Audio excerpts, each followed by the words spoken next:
pues inferiores. Todo control prenatal debe tener pues el peso de la paciente para ver cómo ella está ganando, ¿ok? Y si es mejor, un índice de masa corporal. Se debe tomar la presión arterial. Lo ideal sería el estado nutricional apoyado con un nutricionista, una nutricionista, y ver pues cómo está el estado de los otros aparatos, mucosas, tiroides, aparato respiratorio y cardiovascular.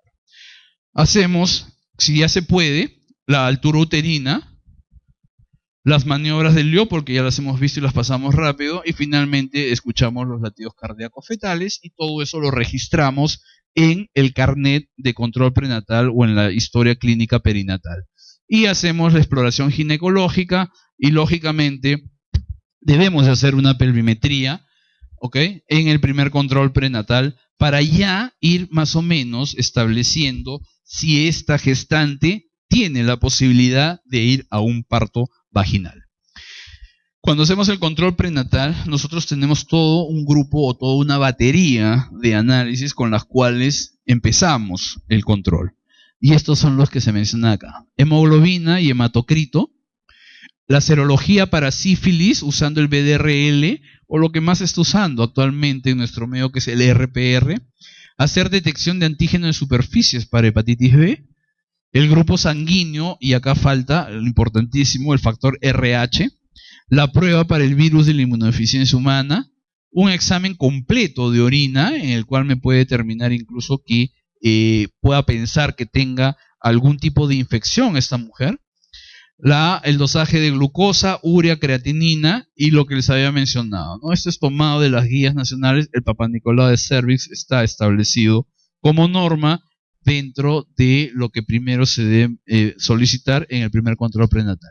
Y lógicamente debemos pedirle la ecografía a la mujer. Si está dentro de las 12 primeras semanas sería ideal, y a lo largo del embarazo como mínimo se deben de pedir 3 ecografías. Esta precoz, después hay otra que para algunos está entre las 18 o 22 semanas, sobre todo para mapear malformaciones groseras, y a término se debería pedir una última ecografía en la cual pues verificamos la presentación, el tamaño fetal, el peso, la placenta, su localización, su grado de maduración e incluso pues la valoración del líquido amniótico. ¿Cómo va a ser la periodicidad del control prenatal? La primera visita, lo ideal sería pues que ocurra con el retraso menstrual, ¿no es cierto? 6, 8 semanas después de que exista el retraso menstrual. Posteriormente, hasta la semana 28ª, las visitas, si es que no hay ningún problema, deberían de ser cada 30 días. Y de la 28ª a la 36ª debería ser quincenalmente una visita. De ahí en adelante deben de ser semanales hasta que ocurra el parto.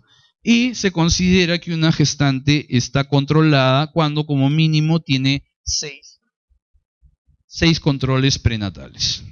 Ahora, esto es para bajo riesgo obstétrico, es decir, no tengo ninguna complicación. Cuando yo tengo una paciente de alto riesgo obstétrico, eso ya cambia de acuerdo pues a la pericia que tenga quien examina a esa mujer o quien la lleva. Entonces la puede citar de acuerdo a la patología que tenga esa mujer. Sin embargo, en las guías que habíamos mencionado, se menciona que la mujer debe tener 2 atenciones antes de las 22 semanas. La tercera debería ocurrir entre la 22ª y 24ª. La cuarta entre la 27ª y la 29ª. La quinta entre la 33ª y la 35ª. Y la última cuando ya está término, entre la 37ª y la 40ª semana. ¿Qué indicaciones le damos a la paciente? Dieta, ¿ok? Vamos a ver más adelante también cómo es esto, pero debe ser una dieta balanceada en lo posible, ¿ok? Relajación y sueño, que descanse, sobre todo los primeros meses del embarazo, pero posteriormente también. Educarla sobre los hábitos intestinales, en la cual hay que explicarle que va a haber más propensión al estreñimiento, por lo tanto, pues debe aumentar sobre todo la ingesta de fibras. El ejercicio, explicarle qué tipo de ejercicio, sin esperar que nos pregunten. Los lavados vaginales están contraindicados, aquellos que antes se usaban con bombilla, con esa propulsión, eso ya no debe usarse, simplemente es el lavado externo. El tipo de vestimenta, el cual debe ser holgada, sin que esté muy apretujada la paciente. Debe, pues, en lo posible haber recreación. Consejería sobre la actividad sexual. Se puede tener relaciones sexuales durante el embarazo.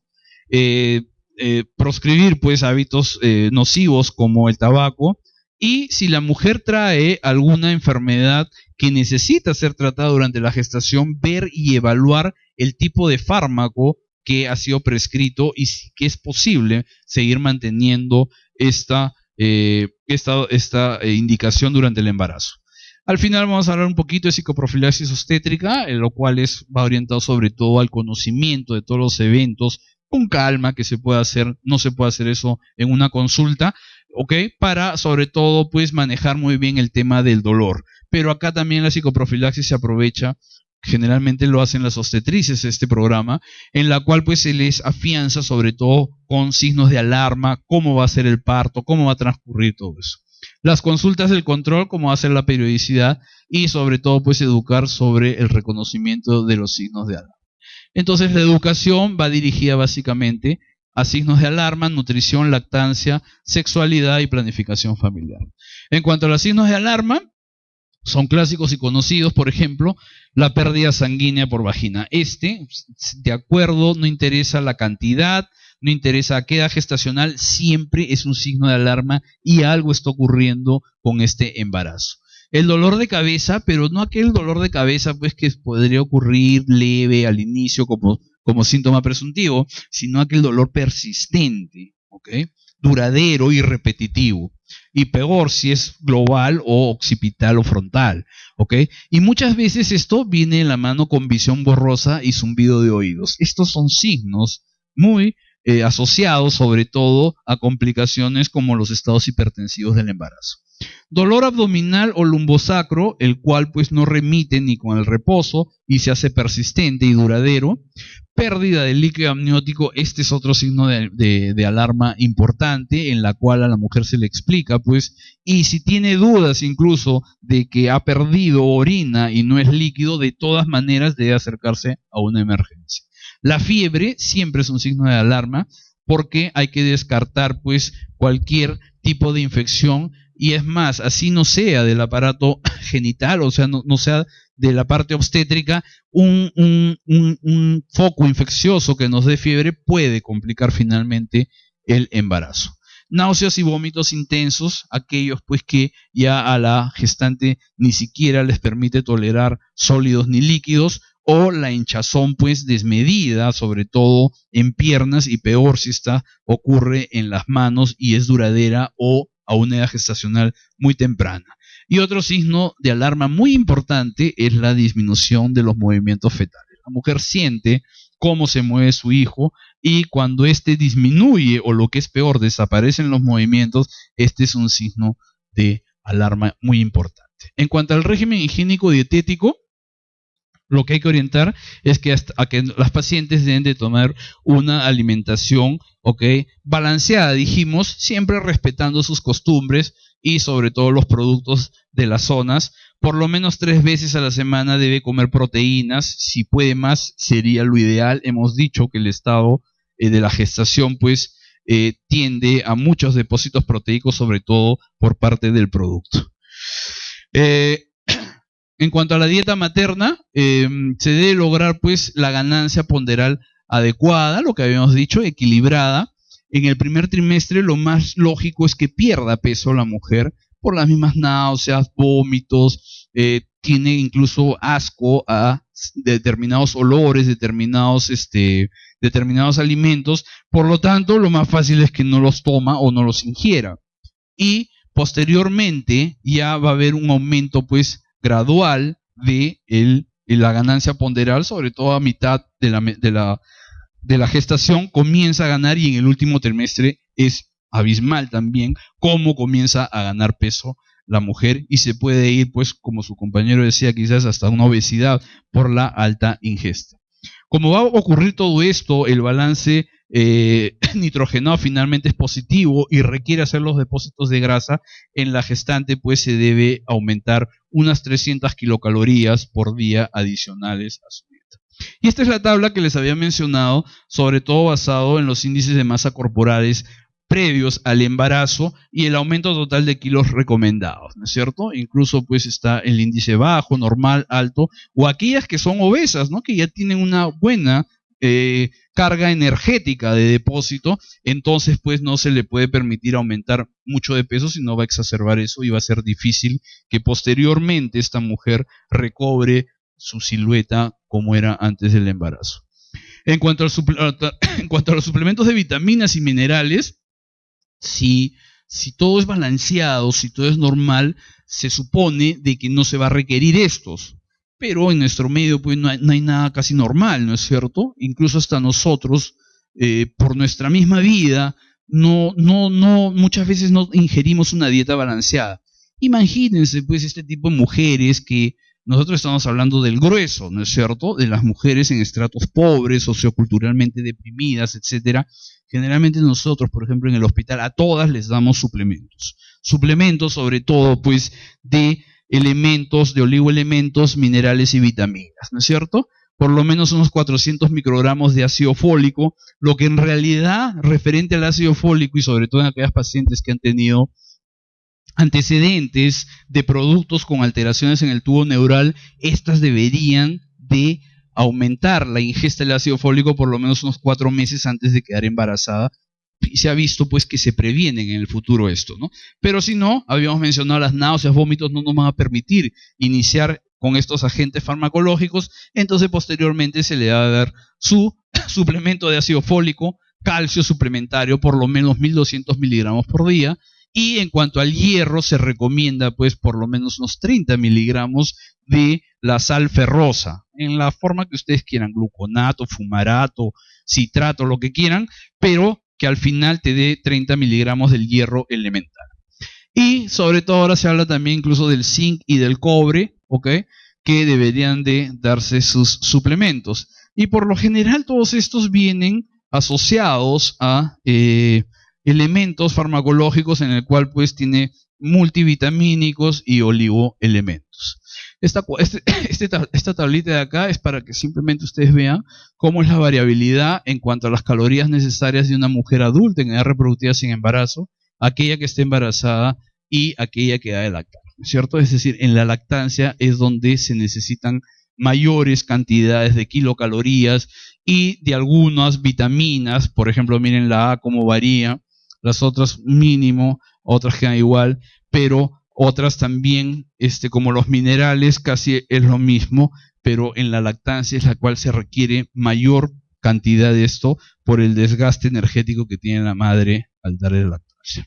El ejercicio durante la gestación está permitido siempre y cuando no haya contraindicaciones, lógicamente, y que no le causa pues una excesiva fatiga a la mujer, y si es que lo puede hacer, ¿no?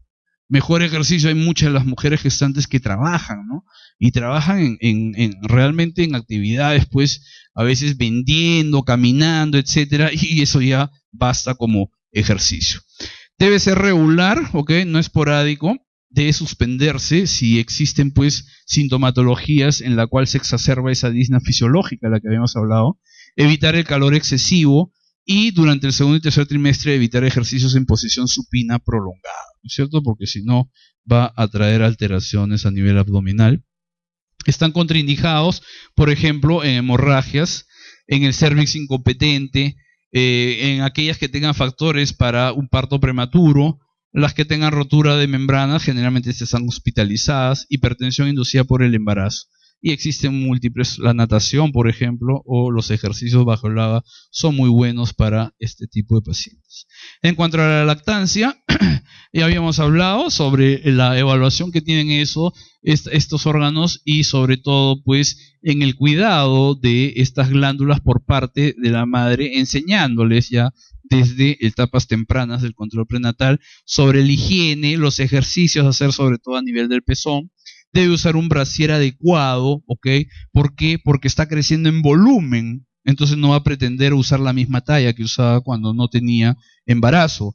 Eso le va a doler, le va a ajustar e incluso no le va a permitir respirar adecuadamente. Y acuérdense ustedes pues que esto también va a causar dolor cuando no lo usan. ¿Por qué? Porque esa mama aumentada en volumen va a traccionar mucho el ligamento de Cooper, que es el ligamento suspensorio de la mama, y le va a doler. El aseo, no solo de las mamas, sino de todo el cuerpo, y sobre todo ya recomendarle el aseo como hacer antes y después de dar de lactar a su hijo.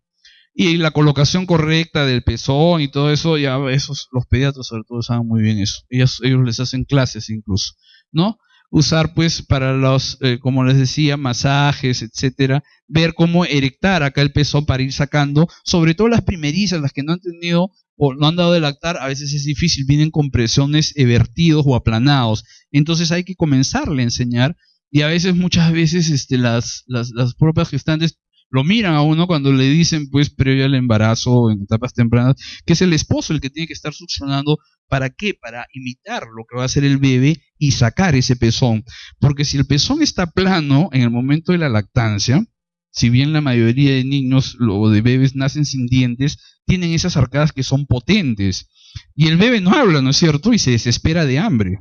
Y cuando tiene hambre muerde, y eso provoca después agrietamiento en los pezones y podría ser una puerta de entrada para que ocurra una mastitis en la puérpera. En cuanto a la orientación sexual, en las mujeres totalmente sanas no es nociva. Lo lógico es que no se tengan por lo menos hasta unas 4 semanas antes de que vaya a llegar a término, porque ustedes saben pues que en el líquido, en el semen, es ahí donde se descubren las prostaglandinas. Entonces la gran carga de prostaglandinas podría incluso desencadenar una amenaza de parto, un parto prematuro. La estimulación de los pezones, la misma introducción de la penetración del pene en la vagina y el orgasmo pueden inducir contracciones uterinas secundarias por la liberación, lo que habíamos dicho, de la prostaglandina y oxitocina. Están prohibidas lógicamente en rotura de membranas, en placenta previa, amenaza de aborto y trabajo de parto prematuro, ¿no es cierto? Algunas veces se ve pues que la frecuencia de las relaciones disminuye poco a poco, pero en muchas pacientes les resulta esto más placentero y sobre todo pues por el gran incremento hormonal que tiene la mujer. Entonces esto aumenta incluso su apetito sexual, y pues enseñarle a la paciente las diferentes posiciones, sobre todo pues de comodidad para la gestante y sin presionar el abdomen materno. En cuanto a la planificación familiar posparto, acá muy resumidamente, los métodos que habíamos revisado con ustedes, sobre todo pues el método de la menorrea, lactancia, quizás el único método natural que exista, en aquellas madres que van a dar de lactar, lógicamente, inmediatamente o esperar, por ejemplo, la inserción de DIU puede hacerse entre las primeras 48 horas, o es preferible de intervalo en realidad, porque introducir el DIU con una féster en una cavidad elongada a ciegas, muchas veces eso va a traer como consecuencia la expulsión espontánea o una mala posición. Entonces lo que se prefiere es esperar a colocarlo de intervalo. ¿Por qué? Porque en el puerperio no va a haber relaciones, están prohibidas las relaciones sexuales los primeros 42 días. Pero si es muy necesario, qué sé yo, y necesita empezar ya a las 6 semanas con los de barrera y con aquellos hormonales que solo contengan progestina. Y si va a dar de lactar y quiere usar combinados, tiene que esperar por lo menos 6 meses, porque ya saben que los estrógenos son contraproducentes para la producción láctea. Y en aquellas que no van a dar de lactar, igual, pues tienen que esperar los 42 días, ¿no es cierto? Y lo que se podría hacer acá de inmediato podría ser pues la esterilización si es que lo ha solicitado, y esperar 6 semanas todos estos. ¿Qué hacer en las siguientes visitas del control prenatal? Lógicamente, preguntar a la paciente por sintomatología, actualizamos su historia, revisamos el crecimiento del feto, revisamos a la madre, le examinamos por algún otro problema que no sea obstétrico, ¿ok? Y persistimos en evaluar y en identificar riesgos, y persistimos en la educación. A nivel fetal, escuchar los latidos cardíacos fetales, valorar con la altura uterina sobre todo el tamaño fetal, y si ya estamos en tiempo de hacer esto, pues ver qué presentación tiene, posición, situación, y si encontramos actividad fetal. A nivel materno, lo que habíamos mencionado, la toma de la presión arterial, pero no solo nos quedamos ahí, sino pues verificamos con los con las tomas anteriores, en las anteriores citas, para ver cómo ha ido el rango de variación, y eso seguro lo han visto cuando han visto esto de los estados hipertensivos del embarazo. El peso actual, cómo ha variado, y si podemos sacar el índice de masa corporal sería mejor. Preguntar por alguna sintomatología, siempre cuando ya ha avanzado, preguntamos por los movimientos, por la pérdida de líquido, pérdida de sangre, ¿ok? Y después ya evaluando, pues haciendo la altura uterina y todo lo que hemos mencionado. En aquellas pacientes, por ejemplo, que son primerizas, si bien en el primer control hicimos la pelvimetría, de repente cuando tengamos dudas, sobre todo, a término, a las 36 semanas, deberíamos repetirlas. Y si algunas ya están a término o por alguna razón nos refieren en etapas pretérmino que tienen ya contracciones uterinas, deberíamos evaluar el cuello para ver si hay borramiento o dilatación. ¿Qué pedimos en las siguientes visitas del control prenatal según las guías del MINSA? En la semana 22-24 repetir una glicemia. ¿Por qué? Porque existen picos, ¿ok? O semanas en las cuales vamos a ver que se producen más los efectos diabetógenos, y en prevención a eso deberíamos de pedir la glucosa. En la semana 27-29 se debería pedir la segunda ecografía. A la 33-35 un examen completo de orina y repetir la serología para sífilis y SIDA. Y ya a término, en la 37-40, repetir una hemoglobina, el examen completo de orina y una última ecografía. En cuanto al riesgo obstétrico, son todos aquellos factores externos o intrínsecos a la mujer que de alguna manera la va a complicar durante su gestación, durante el parto o también hasta durante el puerperio. Podría alterar esto incluso la supervivencia de su producto. Las gestantes de riesgo constituyen 20 al 30% del total de las embarazadas y son responsables del 70 al 80% de la mortalidad perinatal. De ahí la importancia de tener conocimiento de esto, y la relación pues entre un factor de riesgo con un daño puede ser causal, puede ser favorecedor o predictivo. Causal, por ejemplo, el hecho pues que la paciente tenga una placenta previa, ¿no? Ya es un factor causal, o quizá en esta gestación la paciente se infecte con una rubiola. O favorecedora quiere decir que existe alguna otra eventualidad que va a favorecer una complicación. Por ejemplo, la gran multiparidad favorece la situación transversa, y a la vez esta situación transversa favorece un prolapso de cordón umbilical. O predictiva o asociativa, sobre todo antecedentes importantes, ¿no? Por ejemplo, aquella mujer que haya tenido una pérdida, un natimuerto, un óbito, corre más riesgo de perder a su próximo hijo. Pero no todos los factores de riesgo son causales. Los hechos que preceden a otros hechos no necesariamente la causa, pero sí nos ponen en alerta a nosotros. La identificación de factores de riesgo es importante porque, hemos dicho, es una gruesa causa de mortalidad perinatal, prematurez, asfixia perinatal e infecciones a nivel fetal. Y a nivel materno, pues la triada clásica de mortalidad, ¿no es cierto? Hemorragias, infecciones y enfermedades inducidas por el embarazo. Y si tengo otras enfermedades maternas, peor. Existen muchos cuadros, esto se hace como listas de cotejos, ustedes van viendo pues los antecedentes, todo lo que aparece acá, multiparidad, toxemia, muerte fetal, son como antecedentes que vas haciendo, haces tu lista de cotejo para al final llegar pues a un puntaje. A algunos les gusta hacer con puntaje, y por ejemplo acá ustedes vean bajo riesgo, alto riesgo, riesgo severo, trastornos médicos o quirúrgicos, etcétera, y finalmente lo que se quiere llegar a esto es: estoy ante una paciente de bajo riesgo, 0 a 2 puntos, entonces ella va a todo lo que hemos estado mencionando anteriormente. Estoy ante un alto riesgo o un riesgo severo, estas pacientes en realidad tienen que ser manejados por el especialista, por nosotros. Las otras pueden manejarlas ustedes, o incluso pueden manejarlo una obstetriz, o en sitios tan alejados incluso una enfermera podría hacer un control prenatal adecuado. Todas las demás las transfieren porque somos nosotros los que vamos a manejar estas personas. Finalmente, dentro del control prenatal hay que hacer una captación oportuna de la gestante, esto sobre todo referido a sitios lejanos, cuando ustedes han hecho el serum, ¿no es cierto? Ustedes iban a la casa a captar, ven que te voy a controlar, porque no quieren ir, ¿no? Acá no, acá tú esperas a que vengan las pacientes en las grandes ciudades, pero en otros sitios incluso nos exigen que captemos a las gestantes. Participación de la familia y de la comunidad, a veces es difícil eso, para impartirles educación sobre aspectos de reproducción, conservación, salud materno-perinatal y familiar. Y lógicamente acá está pues la pericia que tengamos como médicos, ustedes para detectar y nosotros para solucionar problemas, ¿no?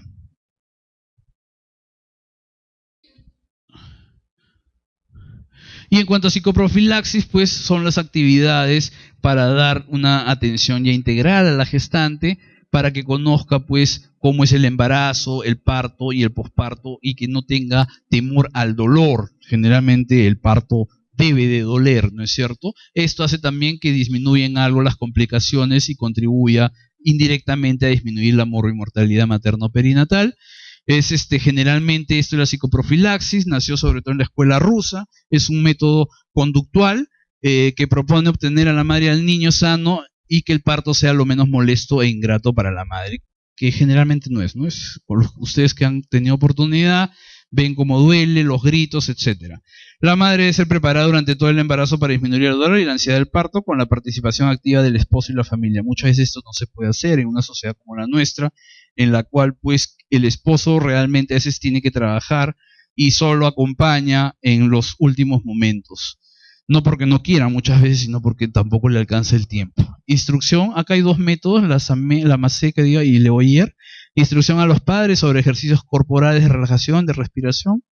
Y el parto ocurre en un lugar poco alumbrado, sin luces brillantes, continua, con la inmersión inmediata del recién nacido en agua tibia. Ustedes vieron hasta hace poco o hasta hace un par de años había propensión a que haya el parto en el agua y todas esas cosas. Sin embargo, esto no ha sido superado por lo que nosotros todavía hacemos.